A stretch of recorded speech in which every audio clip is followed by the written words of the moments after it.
Assalamualaikum warahmatullahi wabarakatuh. Welcome to Hyuyin Channel. Seperti biasa, Mimin akan menceritakan kisah kepahlawanan Chu Xingyun dalam anime Spirit Sword Sofrek. Selamat menyaksikan. Zhu Hengyu mengabaikan Si Yue dan berkata kepada Si Yue sambil mengoperasikan api sihir di tangannya. Jangan bicara dulu, biarkan aku mencoba.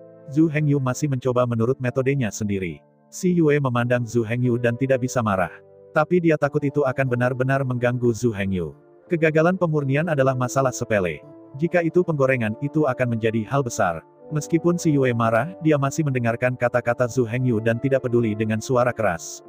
Dan langkah Zhu Hengyu selanjutnya membuat Si Yue melompat lagi. Apa yang kamu lakukan? Melihat Zhu Hengyu secara langsung memasukkan rumput Shen Luo Tianshan ke tungku dan Si Yue tidak bisa menahan diri lagi, meneriaki Zhu Hengyu dengan keras. Pada saat ini, Si Yue benar-benar kehilangan akal. Hanya karena latihan Zhu Hengyu saat ini telah sepenuhnya melanggar metode pemurnian di atas Danfang.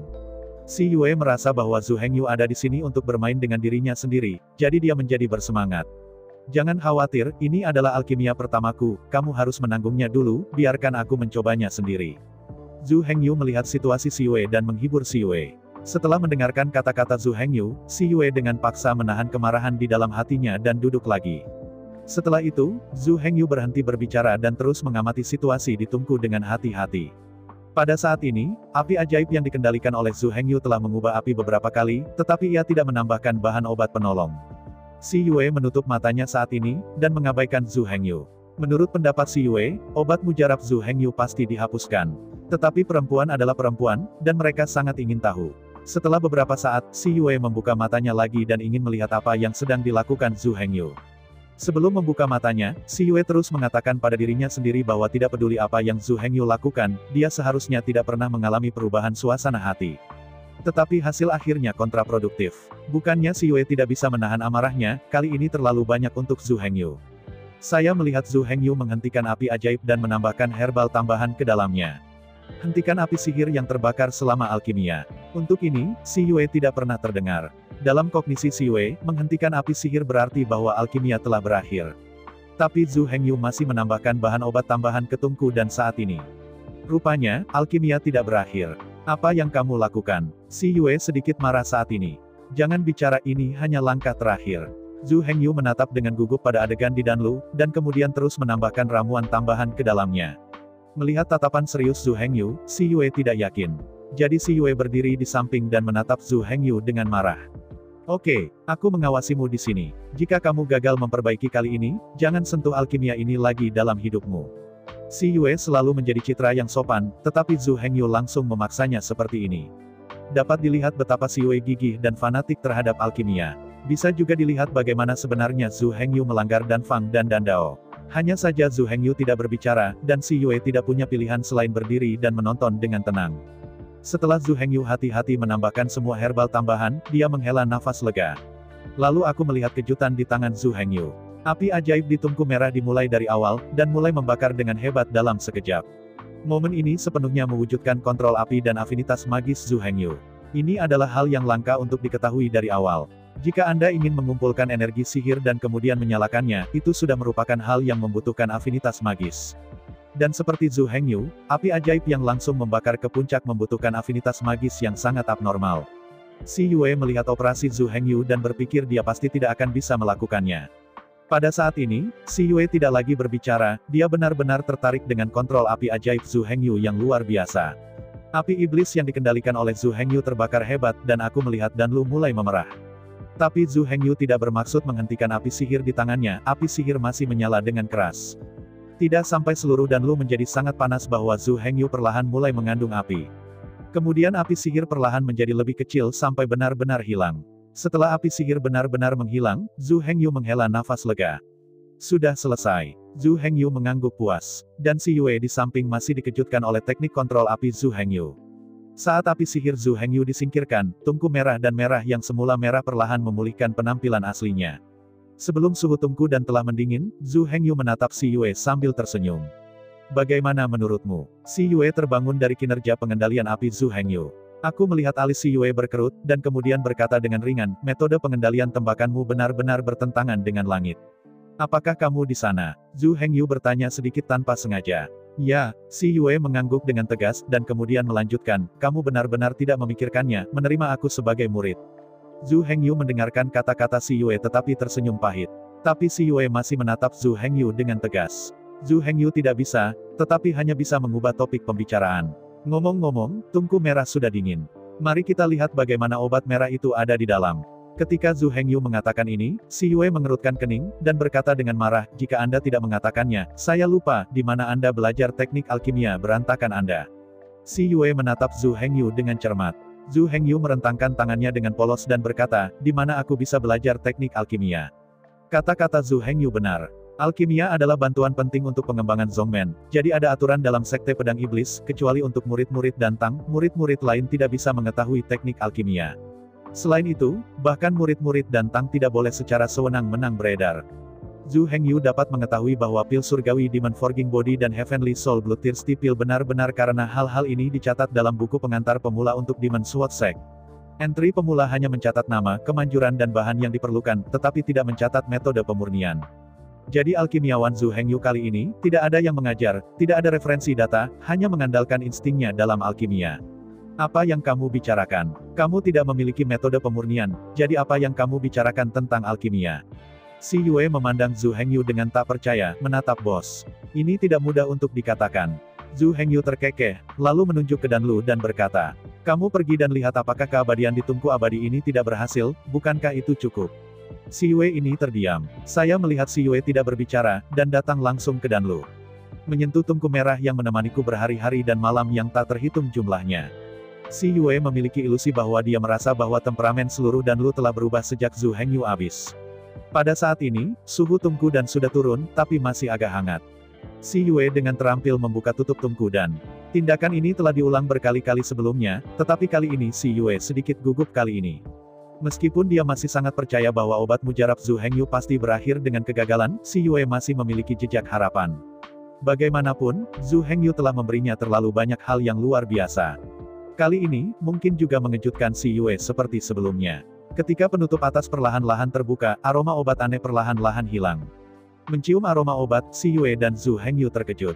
Si Yue adalah karena dupa obat ini cocok dengan dupa obat pil Heavenly Soul Jiwa yang dicatat dalam buku. Dan Zhu Hengyu adalah karena, melalui hidungnya, untuk menilai efek obat. Dan hasilnya juga membuat Zhu Hengyu sangat puas. Kemudian si Yue mengeluarkan eliksir. Menurut catatan dalam buku itu, satu pemurnian dapat menghasilkan 10 pil Heavenly Soul Bloodthirsty Pills.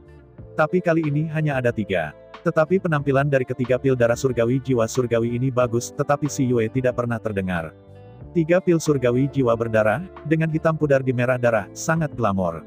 Selain itu, aroma obat yang aneh bahkan lebih menyegarkan, dan baunya seolah-olah jiwa telah diambil. Si Yue menatap 3 abadi di wajahnya dengan syok, tetapi terdiam beberapa saat. Sebaliknya, Zhu Hengyu menatap si Yue dengan harapan dan bertanya, bagaimana perasaanmu? Apakah kamu puas? Bagaimanapun, si Yue adalah murid dekat Tuan dan, jadi Zhu Hengyu masih berharap untuk mengetahui evaluasinya. Hanya saja si Yue terkejut pada saat ini, dan dia tidak pernah mendengar kata-kata Zhu Hengyu. Dia telah sangat tertarik dengan 3 abadi di depannya. Si Yue belum pernah melihat obat sesempurna ini.